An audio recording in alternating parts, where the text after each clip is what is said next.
الصبح بدا من طلعته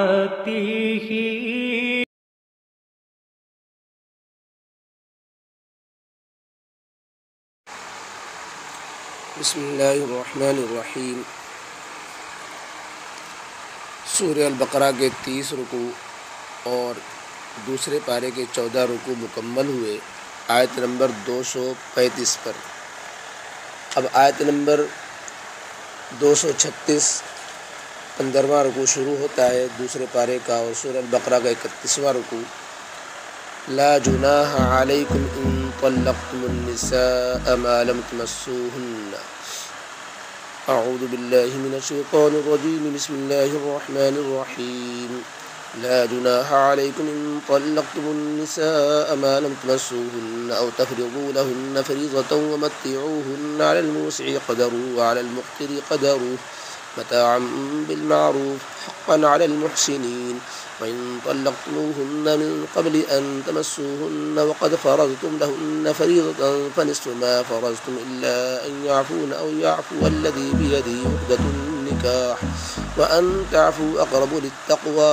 ولا تنسوا الفضل بينكم إن الله بما تعملون بصير۔ صدق اللہ العظیم۔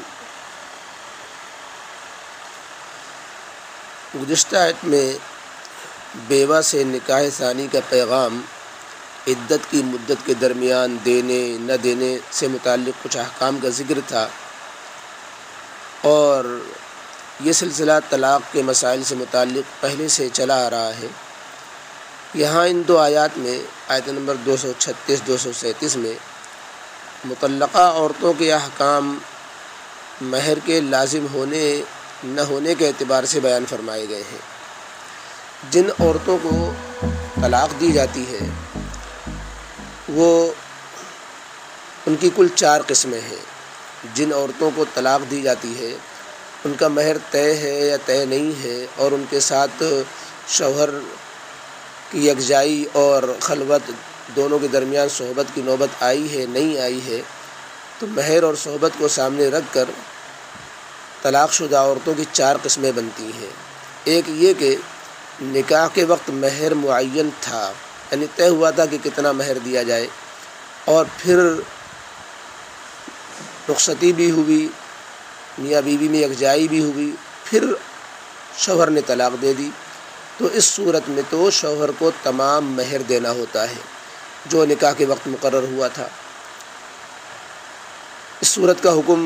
5ویں پارے کی ابتدائی آیت سورہ نساء میں آیا ہے، اور اسی رکوع کے اخیر میں بھی کچھ اشارہ ہے۔ طلاق شدہ عورت دوسری صورت یہ ہے کہ نکاح کے وقت مہر تو طے ہوا تھا لیکن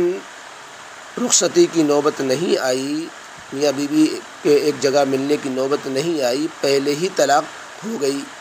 تو اس صورت میں جبکہ مہر طے تھا اور خلوت سے پہلے طلاق ہو گئی، شوہر کو آدھا مہر دینا لازم ہوگا، جیسا کہ اسی آیت آج کے درس میں آیت نمبر 237 میں یہی حکم ذکر کیا گیا ہے، اسی مسئلے کو بیان کیا گیا ہے۔ تیسری صورت یہ کہ نکاح کے وقت نہ مہر طے ہوا اور نہ ہی رخصتی کی نوبت آئی، نکاح تو ہوا اور مہر کا ذکر ہی نہیں آیا، اور پھر بیوی کو نکاح کے بعد رخصت بھی نہیں کیا گیا، خلوت سے پہلے ہی طلاق دے دی۔ اس صورت میں شوہر کے ذمے مہر کی ادائیگی نہیں ہوتی، یعنی مہر کچھ طے نہیں تھا اور طلاق بھی ہو گئی اور شوہر بیوی دونوں یکجا بھی نہیں ہوئے، تو مہر پھر شوہر کے ذمے نہیں ہے۔ اس سے معلوم ہوا کہ نکاح تو بغیر مہر کے بھی ہو جاتا ہے، بلکہ اگر یوں کہا جائے کہ مہر نہیں دینا ہوگا تب بھی نکاح ہو جائے گا، اگرچہ یہ شرط فاسد ہوگی اور مہر پھر بھی دینا ہوگا، اور مہر کتنا دینا ہوگا جبکہ مہر کچھ طے ہی نہیں ہے، یا یہ کہا گیا کہ مہر نہیں، تو کم سے تو مہر مثل کو بنیاد بنایا جاتا ہے، یعنی خاندان میں اس کی بہنوں میں اس جیسی لڑکیوں کا جو مہر چل رہا ہے وہ مہر دینا ہوتا ہے، خیر وہ الگ مسئلہ ہے۔ تو یہاں صورت یہ ہے کہ شوہر نے طلاق دے دی خلوت سے پہلے اور مہر کچھ طے نہیں تھا، تو اس کا حکم یہ ہے کہ شوہر کے ذمے مہر کی ادائیگی نہیں، بلکہ دستور کے موافق اور شوہر اپنی حیثیت کے موافق کچھ خرچہ تحفہ واجبی طور پر عورت کو دیتا ہے، جو کم از کم ایک جوڑا 3 کپڑوں کا ہوتا ہے، جس میں مکمل کپڑے 3 کرتا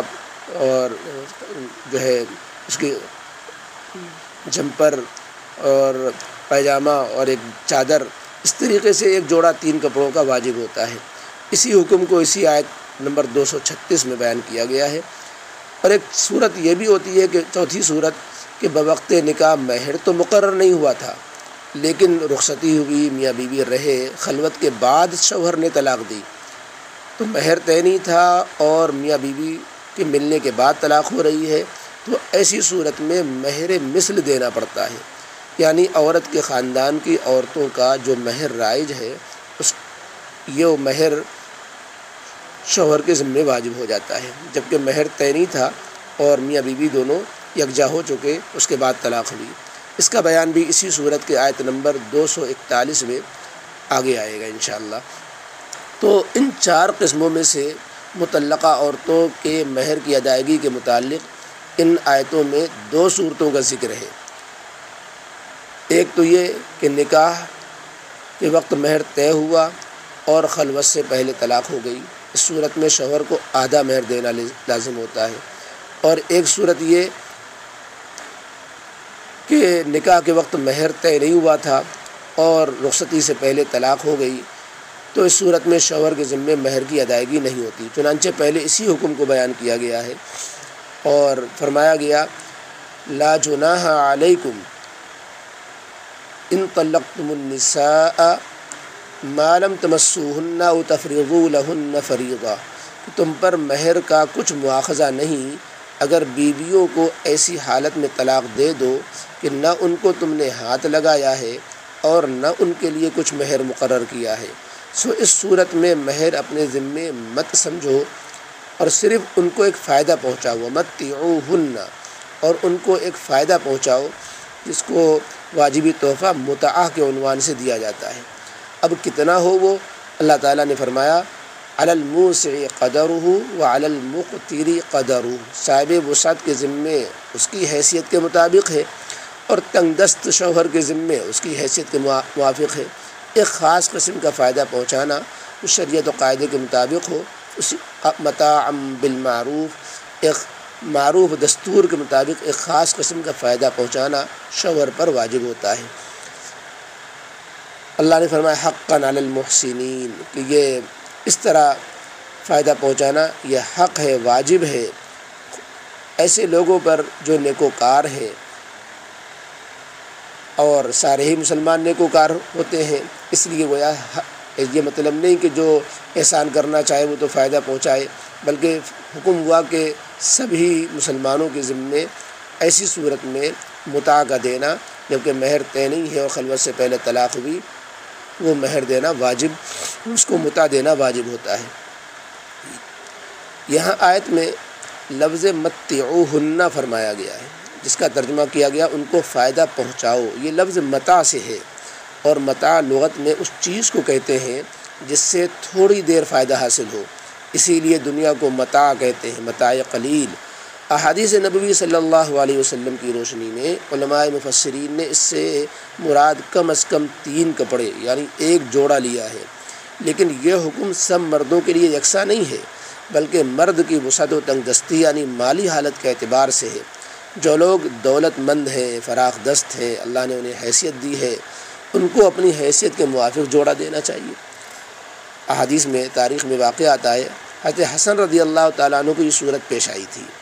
تو آپ نے 10,000 درہم اور ایک روایت میں 20,000 درہم مطلقہ کو دیے تھے، لہذا جو لوگ مالدار ہیں ان کو اور بھی کچھ جوڑے کے ساتھ دینا چاہیے۔ بعض لوگوں نے 500 درہم کی مقدار مقرر کی ہے، البتہ جو لوگ غریب تنگ دست ہیں ان کو اپنے قدرت کے مطابق مطلقہ کو دینا چاہیے، یعنی کم از کم ایک جوڑا کپڑے کا تو دینا ہی واجب، دینا ہی ضرور ہی چاہیے۔ یہاں ایک مسئلہ یہ بھی سمجھ لینا چاہیے کہ اگر نکاح کے وقت مہر مقرر نہ کیا جائے، جیسا کہ ذکر کیا گیا، تو نکاح تو ہو جاتا ہے لیکن مہر بہرحال دینا پڑتا ہے،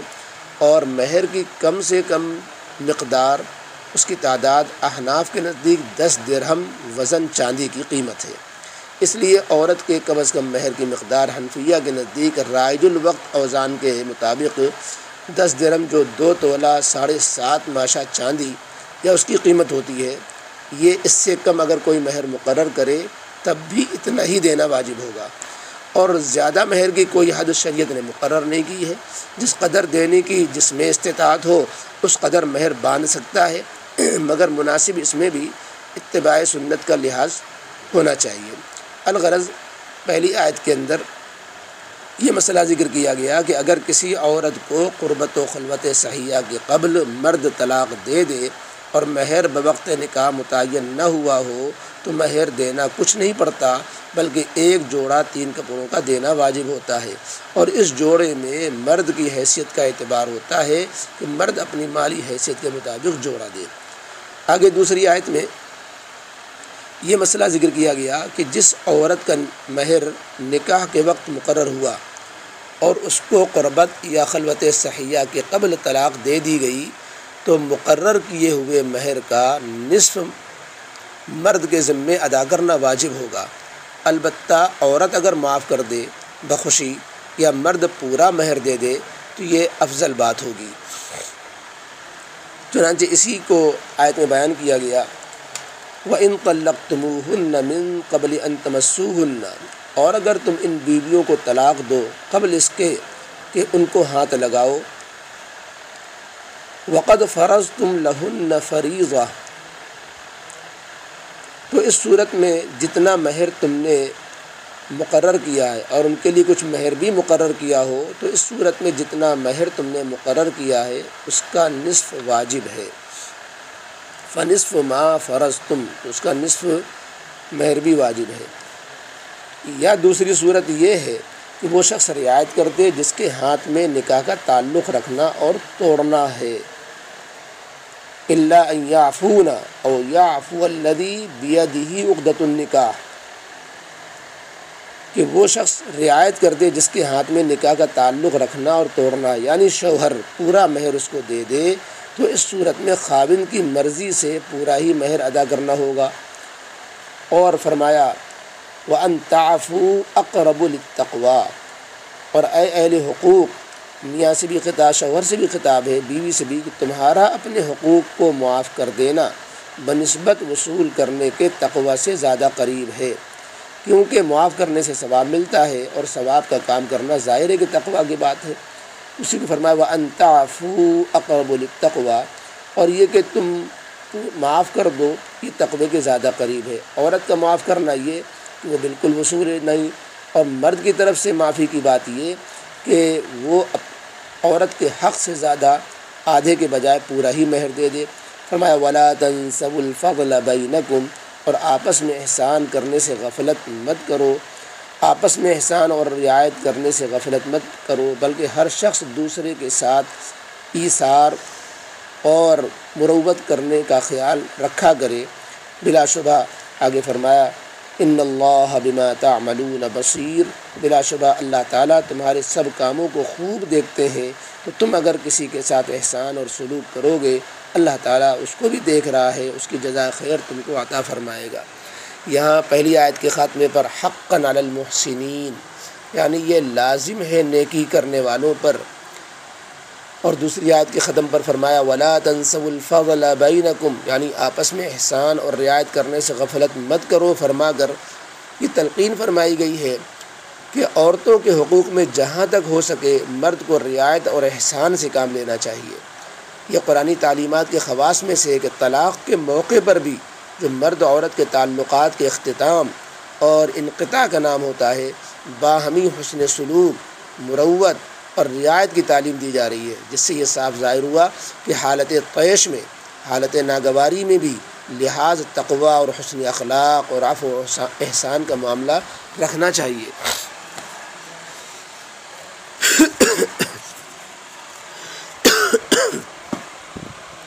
آخر میں جو آئے فرمایا ان اللہ بما تعملون بصیر، کہ بلا شبہ اللہ تعالیٰ تمہارے کاموں کو دیکھ رہا ہے،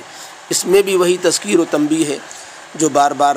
قرآن کریم کے کسی حکم کے بیان کرنے کے بعد آیا کرتی ہے، اور مضامین کے ختم پر اس طرح کی آیتیں بار بار دہرائی جاتی ہیں، در حقیقت اس بات کا مراقبہ کرایا جاتا ہے کہ اللہ تعالی ہمارے اعمال سے باخبر ہے اور ہمارے کردار کو وہ دیکھ رہا ہے۔ سارے اعمال کو درست بنا دینے کا یہ دھیان، یہ سارے اعمال کو اللہ دیکھ رہا ہے، یہ سارے اعمال کو درست بنا دینے کا ذریعہ ہے۔ دنیا میں یہ ہوتا ہے کہ جہاں آخرت کی مسئولیت سے ذرا غفلت ہوتی ہے، وہیں حقوق اللہ اور حقوق العباد کے ضائع ہونے کے مواقع پیش آ جاتے ہیں۔ اس لیے قرآن مجید میں بار بار اس بات کو دہرایا کہ آخرت کی پیشی اور محاسبے کو سامنے رکھیں، شوہر بیویوں پر ظالم نہ بنے، طلاق کی وجہ سے دونوں میں نا اتفاقیاں نہ ابھریں، خاندان کے لوگ ایک دوسرے پر کیچڑ نہ اچھالیں، بلکہ ہر ایک دوسرے کے ساتھ احسان و سلوک کا معاملہ کرے اور اللہ رب العزت کی خوشنودی کا خیال رکھے۔ ہمیشہ اس بات کا استحضار رہے کہ اللہ رب العزت دیکھ رہا ہے، ہمیں اس کے سامنے پیش ہونا ہے۔ تو ان دو آیتوں میں دو مسئلے ذکر کیے گئے تھے۔ پہلا مسئلہ یہ کہ اگر شوہر اپنی بیوی کو صرف نکاح کر کے طلاق دے دے، نہ اسے ہاتھ لگایا ہو، نہ اس کے لیے مہر مقرر کیا ہو، تو اس صورت میں مہر واجب نہیں، البتہ بطور سلوک و احسان اور دلداری کے متا دینا واجب ہے۔ اور اگر مہر مقرر کیا تھا لیکن طلاق خلوت سے پہلے دے دی تو اس صورت میں مقرر کردہ مہر کا آدھا دینا لازم ہوتا ہے۔ ہاں اگر عورت بالکل ہی چھوڑ دے، کچھ بھی نہ لے تو معاف ہو جائے گا، اور اگر شوہر اسے پورا ہی مہر دے دے باوجود کہ آدھا ہی واجب تھا، یہ جو پورا مہر دے چکا تھا اس میں سے آدھا واپس نہ لے تو اس میں بھی کوئی حرج نہیں، بلکہ یہ اور افضل بات ہے۔ یہ دو مسئلے ان دو آیتوں میں بیان کیے گئے ہیں۔ ترجمہ دیکھ لیں۔ لا جناح علیکم ان طلقتم النساء ما لم تمسوهن او تفرضوا لهن فریضہ، کوئی گناہ نہیں تم پر اگر طلاق دے دو عورتوں کو جب کہ تم نے ان کو چھوا نہ ہو اور مہر مقرر نہ کیا ہو، ومتعوهن، اور ان کو متع دے دو، علی الموسع قدرہ وعلی المقتر قدرہ، گنجائش رکھنے والے پر گنجائش کے بقدر ہے اور تنگ دست پر اس کی حیثیت کے موافق ہے، متاعا بالمعروف، یہ فائدہ پہنچانا عمدہ طریقے پر ہونا چاہیے، حقا علی المحسنین، واجب ہے اچھا سلوک کرنے والوں پر کہ وہ اس معاملے پر اللہ کے بتائے ہوئے قاعدے کے مطابق عمل کریں۔ وَإِن طَلَّقْتُمُوهُنَّ مِن قَبْلِ أَن تَمَسُّوهُنَّ، اور اگر تم ان کو اس سے پہلے طلاق دے دو کہ ان کو چھوا ہو، وَقَدْ فَرَضْتُمْ لَهُنَّ فَرِيضَةً، حالانکہ ان کے لیے مہر مقرر کر چکے ہو، فَنِصْفُ مَا فَرَضْتُمْ، تو اس صورت میں اس کا آدھا ہے جتنا تم نے مقرر کیا ہے، إِلَّا أَن يَعْفُونَ أَوْ يَعْفُوَ الَّذِي بِيَدِهِ عُقْدَةُ النِّكَاحِ، مگر یہ کہ وہ معاف کر دیں یا وہ شخص معاف کر دے جس کے ہاتھ میں نکاح کی گرہ ہے، وَأَن تَعْفُوا أَقْرَبُ لِلتَّقْوَىٰ، اور یہ بات کہ تم معاف کر دو زیادہ قریب ہے تقوی سے، وَلَا تَنْسَوُا الْفَضْلَ بَيْنَكُمْ، اور نہ بھولو آپس میں احسان کرنے کو، ان اللہ بما تعملون بصیر، بے شک اللہ تعالیٰ اس کو دیکھنے والا ہے جو کچھ تم کرتے ہو۔